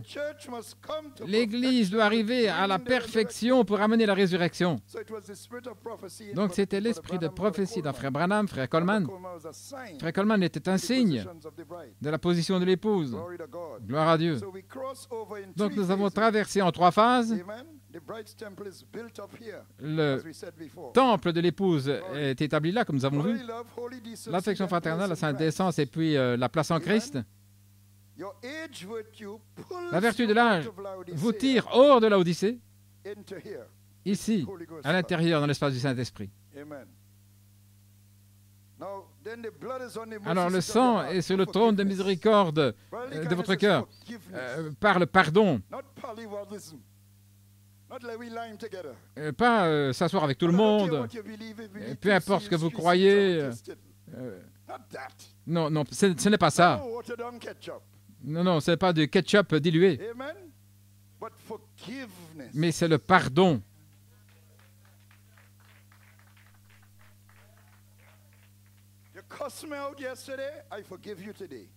Tu m'as maudit hier, je te pardonne aujourd'hui. Mais je ne vais pas m'asseoir avec toi. Parce que tu peux maudire à nouveau. Mais je te pardonne. Maintenant, mon cœur a le sang là sur le trône de miséricorde et je prie pour toi afin que tu ne maudisses pas autant. Oh, gloire à Dieu. Et alors que je prie pour toi, mon cœur va s'attendrir. Le prophète dit, comment pouvez-vous parler des choses gentilles au sujet d'une personne? C'est une âme qui a besoin de rédemption. Et Dieu a supporté tant de mauvaises choses, de mauvaises manières avec moi dans mon passé. Alors comment pouvons-nous traiter avec les autres?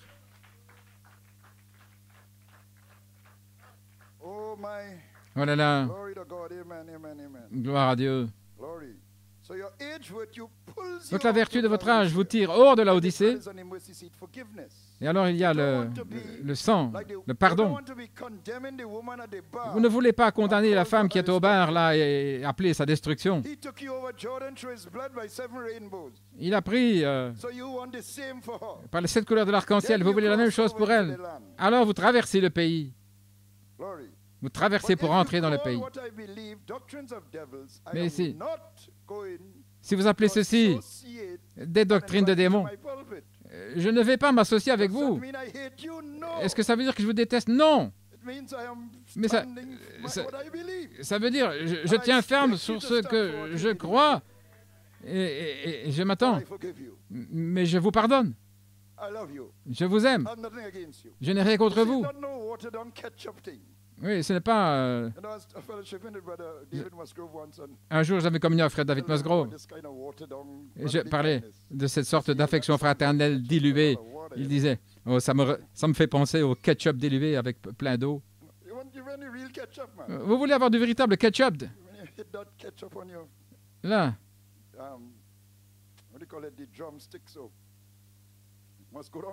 Vous voulez avoir du bon ketchup dans votre assiette et pas quelque chose de dilué. Mais vous leur pardonnez, vous les aimez. Gloire à Dieu.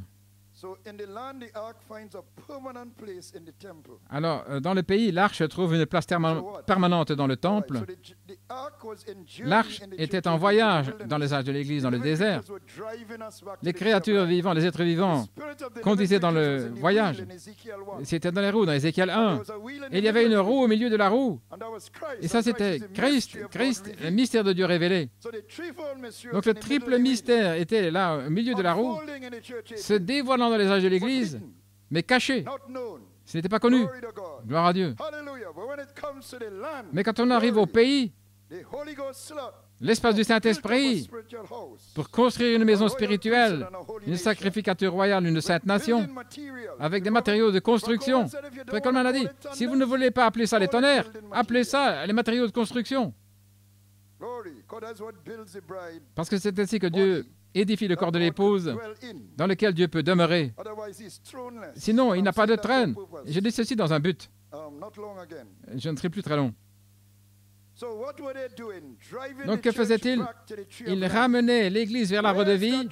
Où est cet arbre de vie? En Éden. Je veux dire que c'est mon pays.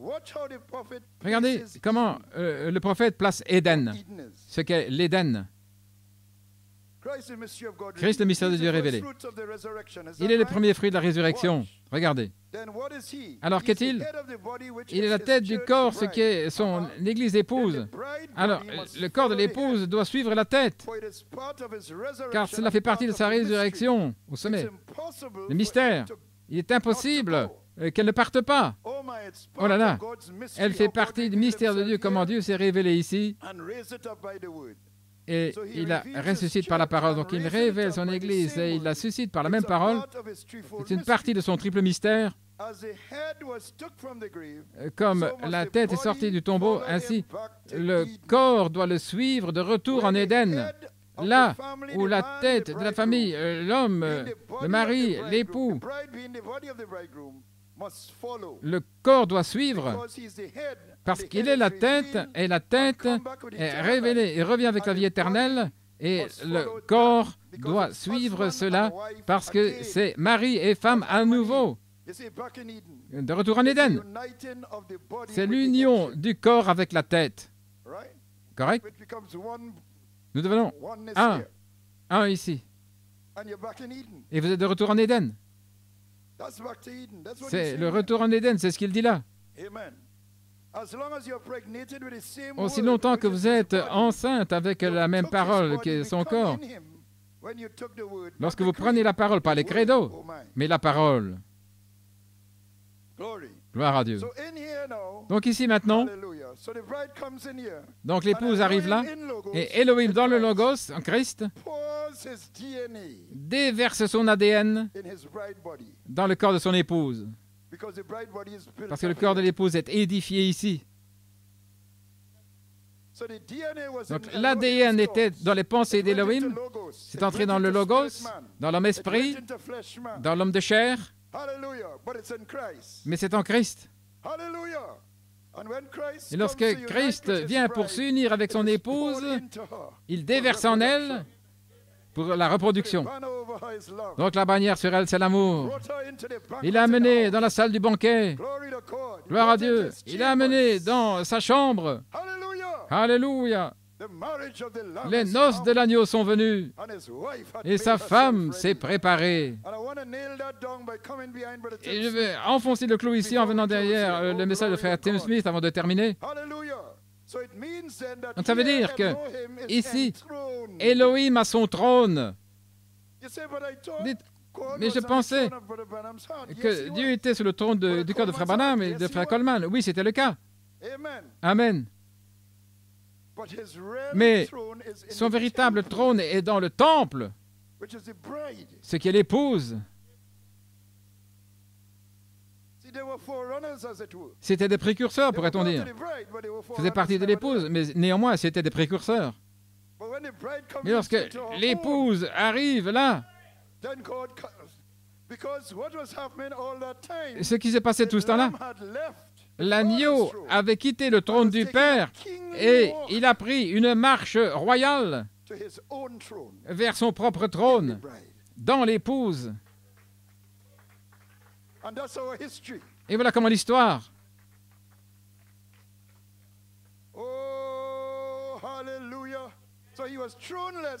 Donc il n'avait pas de trône alors qu'il était en train de marcher.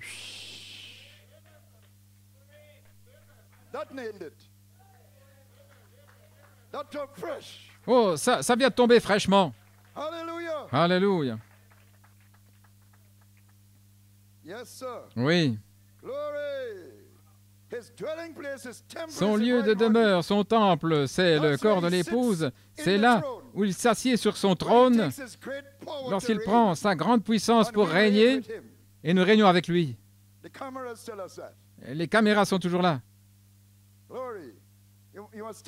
Vous devez l'étudier. Les 3 caméras. C'est 3 choses. Étudiez les couleurs. Suivez les couleurs. Là, en travers. Et recevez l'image. Gloire à Dieu.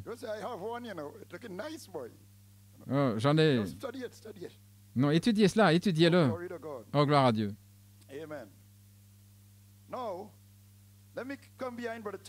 Laissez-moi venir ici derrière frère Tim Smith. Quel message il a prêché. Tout ce sur quoi nous sommes régalés ne pouvait pas se passer avant que le 7e sceau soit brisé. Il s'est brisé pour le prophète, mais il ne pouvait pas être révélé à moins qu'il y ait une histoire.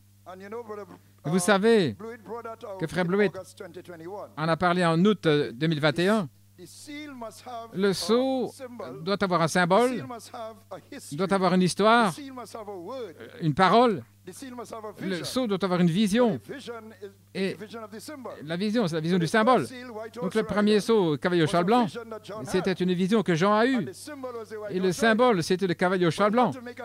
Mais il fallait une histoire dans les âges de l'Église avant que le prophète puisse venir à la fin pour le révéler. S'il n'y a pas d'histoire, il ne pouvait pas le révéler. S'il n'y a pas de symbole, il n'y a rien à révéler. S'il n'y a pas de vision, il n'y a pas de symbole.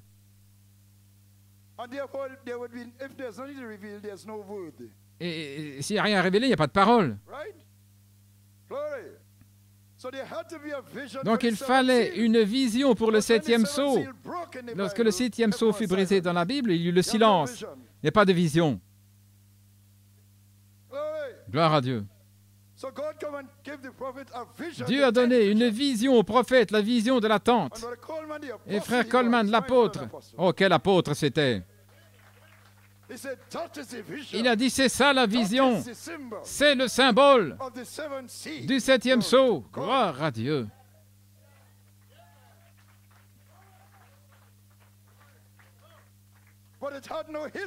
Mais il n'avait pas d'histoire lorsqu'il fut brisé en 63. Il venait d'être brisé, il n'y avait pas d'histoire. En 2021, il avait une histoire. Oh, quelle chose!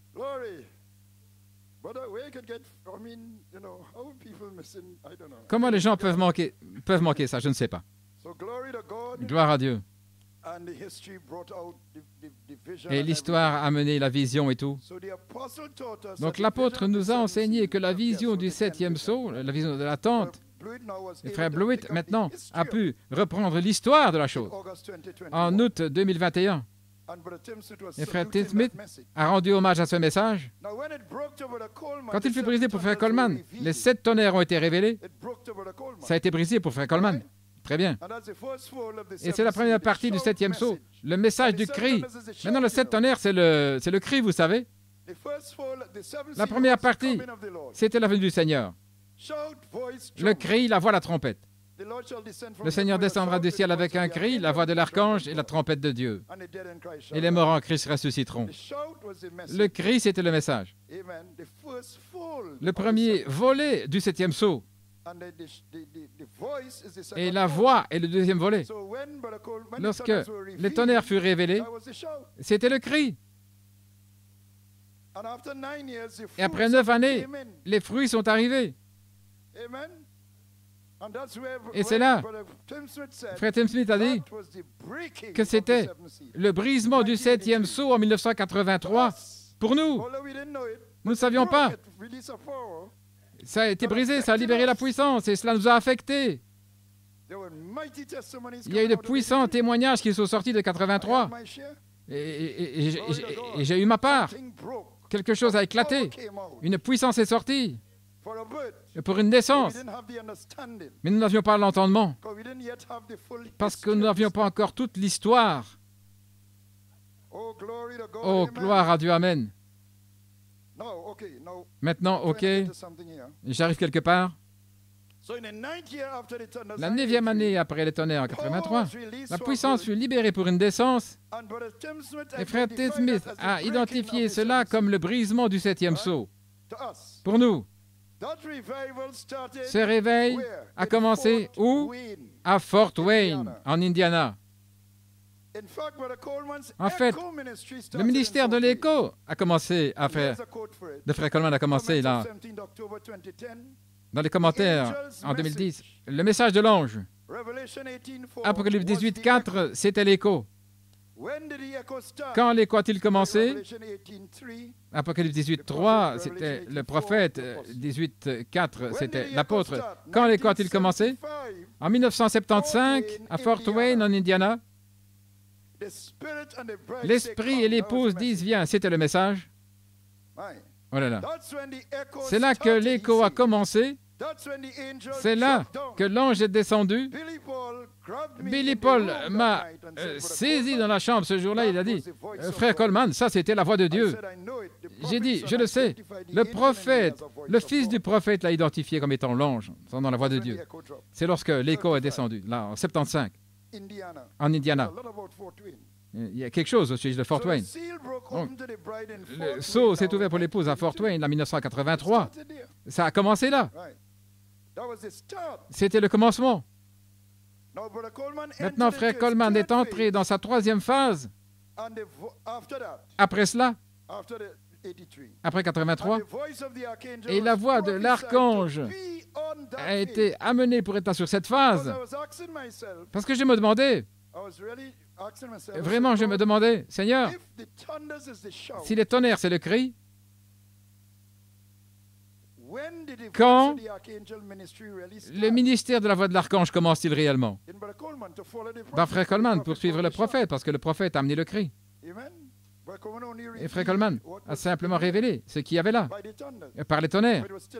Mais c'était encore le cri. Donc quand la voix commence-t-elle?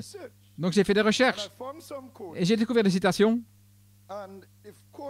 Et laissez-moi y arriver ici. Voici une citation. Dans le commentaire 18 novembre 2009, le Seigneur qui parle à frère Coleman. Et ceci, c'est en 64, en novembre. Car la voix de l'archange descendra pour appeler une église à la perfection par la parole sur la 3e phase, 3e pôle. Donc ça va descendre à la 3e phase. Alors, le commentaire 30 septembre 2007, le Seigneur m'a révélé qu'il y avait 3 étapes dans la venue du Seigneur, 3 phases. Ça veut demander une vision, une inspiration et comment connecter New York et la Pennsylvanie à la voix de l'archange sur la 3e phase. Maintenant, il y a aussi des citations qui montrent que lorsque l'affection fraternelle fut révélée à frère Coleman, que c'était la voix de l'archange qui descendait, et ça c'était avant les tonnerres. Dans les commentaires 30 septembre 2007, en juin, à Macon, sur la révélation de l'affection fraternelle, qui est descendue, ça retentait parce qu'il était dans les vertus. Alors, frère Nanton, où vient la voix de l'archange? Lorsque l'affection fraternelle est tombée, ou bien après 83, c'était dans le cri, mais voilé, là, les tonnerres. Parce qu'il a dit que c'était la voix de l'archange tout le temps. Mais après 83, lorsque la voix a été libérée, alors à ce moment-là, la voix a été dévoilée dans le ministère de frère Coleman, sur sa 3e phase comme prophétisé. Et nous ne connaissions pas encore ce qu'était notre 3e phase. C'était la voix tout le temps. Maintenant, regardez, la même voix qui est descendue en juin 74 est descendue à nouveau. Et l'épouse a traversé dans l'espace du Saint-Esprit à la page 304 en 2010. Pardonnez-moi ce tort. Frère Blewett est allé en France. Donc ici viennent les trois phases. Et Frère Coleman en était un signe. Et maintenant, cela vient pour l'épouse. En 2010, le ministère de Frère Coleman se termine. Et Frère Blewett va en France. Il poussait fort le ministère de Frère Coleman en Europe. Et cela embêtait les gens. Et il a dit aux frères, pardonnez-moi ce tort. J'étais zélé, j'étais enthousiaste, et ça peut être blessé certains. Et le miel est tombé, l'affection fraternelle. Et il y avait du miel partout dans l'endroit. Et après la réunion, c'était épais, on pouvait le sentir dans les corridors. Ils pleuraient, ils se pardonnaient les uns aux autres. Exactement, tout comme... Quand était-ce? En 1974, en juin. Et de certains y aient compassion, en faisant une différence. Oh, gloire à Dieu. Alors maintenant, l'épouse traverse le Jourdain dans l'espace du Saint-Esprit. Il y a la page 304. Gloire. Alors nous sommes arrivés à une naissance en 2014, pas comme en 1983. La même voix qui est descendue en 74, qui est descendue à nouveau, et qui nous a amenés à une naissance en 2014. Mais c'est une révélation spirituelle de qui vous êtes. Je suis Saint-Esprit, l'homme originel, retournant en Éden pour s'unir à la pierre de fête. Donc la charité en tant que vertu, là, pendant 8 ans, après 2014, nous a ramenés à Fort Wayne. En 2022. Regardez, le temple de l'épouse est édifié. Nous avions traversé. Et Elohim et le Logos étaient prêts à être intronisés. Maintenant, regardez ce qui est arrivé. En 1983, ce réveil avait commencé à Fort Wayne. Frère Coleman va à Fort Wayne, il a ses notes, et il arrive à une partie de ses notes où il dit « L'épouse... Dieu n'a pas de trône. » Et alors qu'il dit ça, le Saint-Esprit l'interrompt, la prédication, et commence à se déverser. Il n'a pas de trône. À ce moment-là, le Saint-Esprit se déverse. Et Frère Coleman oublie la deuxième partie de ses notes jusqu'en avril 84, l'année suivante.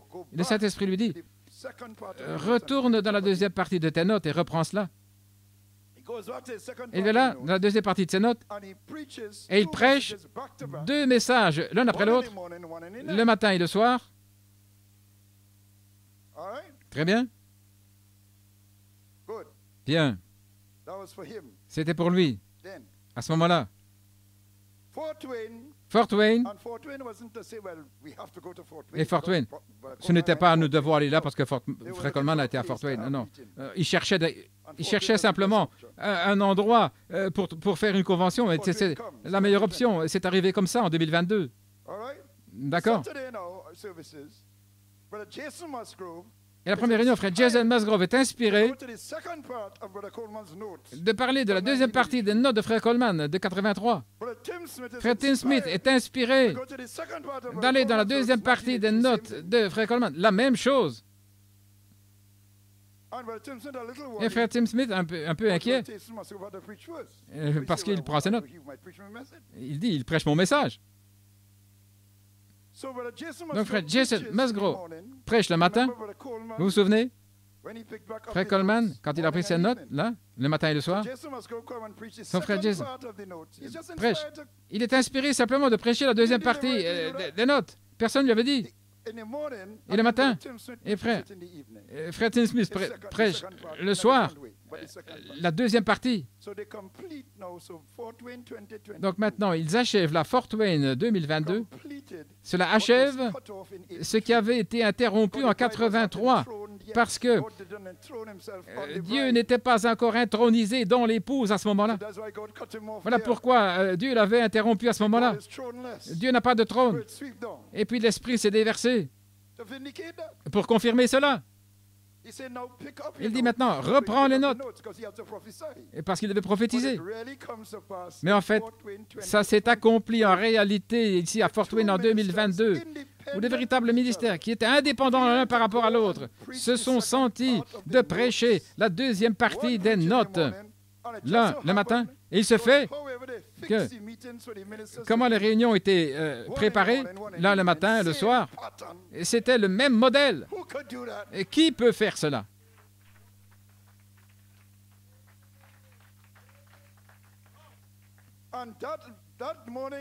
Et ce matin, je crois que c'était ce matin-là, Frère Blewett a reçu une inspiration qui a amené des larmes à ses yeux que quelqu'un allait se glisser au-delà du voile alors que tout le monde cherchait une guérison, s'attendait à une guérison. C'est venu à lui à ce moment-là. Il savait que quelqu'un allait aller au-delà du voile. Et ça se relie avec ce que frère Tim Smith avait apporté, avec la voix de la trompette. La trompette. Donc l'épouse était arrivée à la voix de la trompette, ce qui est la voix de l'archange. Donc ceci est vraiment, voyez-vous, c'est la voix de l'archange qui était voilée dans les tonnerres et qui est sortie un certain temps là pleinement. Et je crois que la voix de l'archange était voilée dans l'épouse et est en train de sortir après Fort Wayne. Lorsque frère Blewett a pris la voix de la trompette et il a commencé à la dévoiler, il a déclaré que l'épouse s'était préparée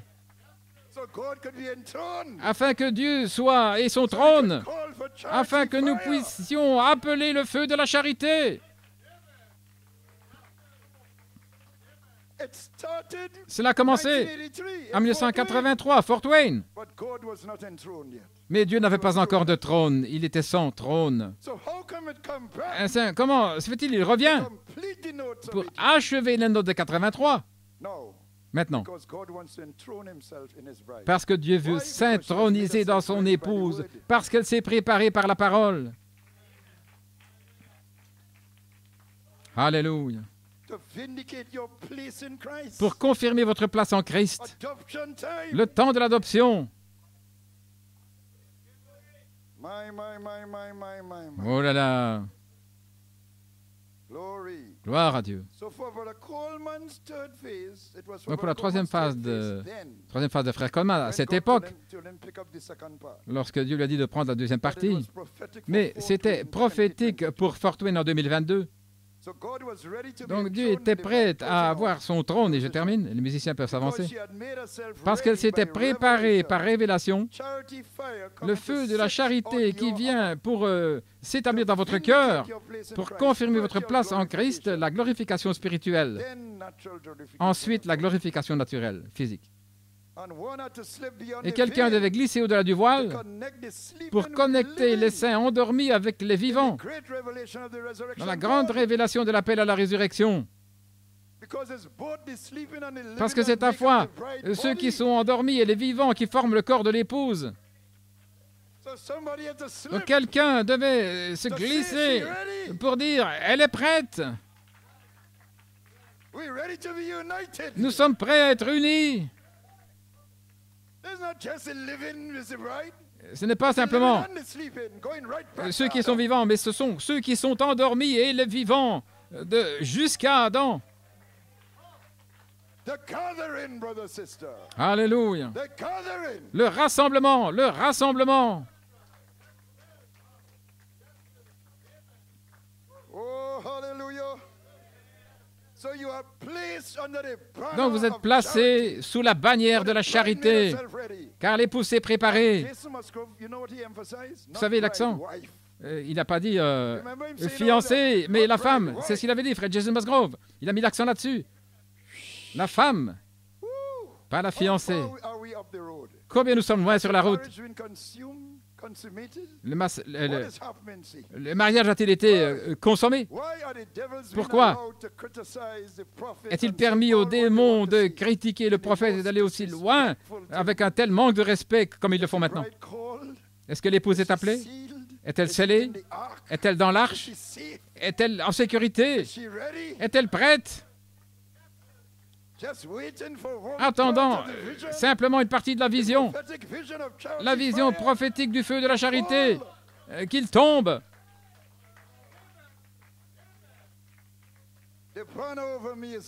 Sa bannière sur moi est l'amour. Mon bien-aimé est à moi et je suis à lui. Lui en moi et moi je suis à lui. De retour en Éden. De retour à la tête, de retour à la divinité, de retour à la filiation, de retour à votre place en Christ. Que Dieu vous bénisse, priez pour moi. Parce que je suis dans cette étape, vous savez, après un certain temps, votre mémoire rebondit. Là, depuis la naissance, alors que vous prenez de l'âge, tout s'accumule. Et à un certain âge, les souvenirs à court terme, vous pouvez vous souvenir de l'ancien temps, mais ce qui vient d'arriver, ça rebondit. Et votre mémoire ne peut plus retenir tout ça. Donc, j'ai confiance que mon passeport et que de voyager sans mon épouse, pour me pincer et tout, priez pour moi, s'il vous plaît, dans le précieux nom de Jésus. Que Dieu vous bénisse richement.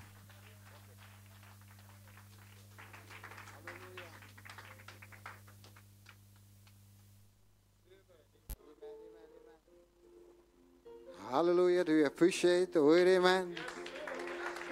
Hallelujah. Glory to God. Placed in Christ. Adoption time. Hallelujah. Amen. Turn to your brother, turn to your sister. Greet them, amen. Say his banner over us, his love, amen. Oh, my. Upon me is love. Yes, his banner over me is love. He brought me up into his band with his house, and his banner over me is love. Oh my, yes, his banner over me is love. Yes, his banner over me is love. He brought me up into his bond with his house, and his banner over me is love. It is love. It is love. It is love. Yes, his banner over me is love. He brought me up into his bond with house, and his banner over me is love. Are you in now? Are you in the church triumphant? Are you in the Savior's arms? Oh, come and be baptized into the body. Oh, yeah, and forevermore. Are you in now? Are you in? Hallelujah. Are you in the Savior's arms? Come and be baptized into the body, oh my, and forevermore. Well, we are children, come on, we are children of the Father. We are joining with the Son. We are people of his kingdom. We are family. Yeah, yes, we are now. We are children. Hallelujah. Oh, yes, we are joining. Oh, with the Son, we are people of his kingdom. We are family. We sing it again. Yes, we are of the Father. We are joiners. Oh, with the Son, we are people of His kingdom. Oh, we are family. We are. Well, I say I'm pressing on and on. Oh, and I know I'm pressing on and on and on. I know I'm pressing on. Oh, to that city where the Savior has prepared for. Yes, I'm pressing on. I'm pressing. Hallelujah, hallelujah.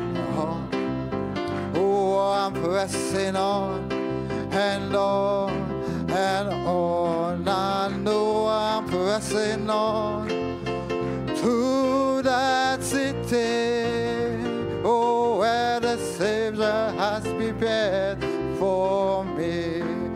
Oh, I'm pressing on and on and on. I know I'm pressing on and on. I know I'm pressing on to that city where the mansion has prepared for me. Glory to God. Praise His holy name. You can remain standing. We have a dedication.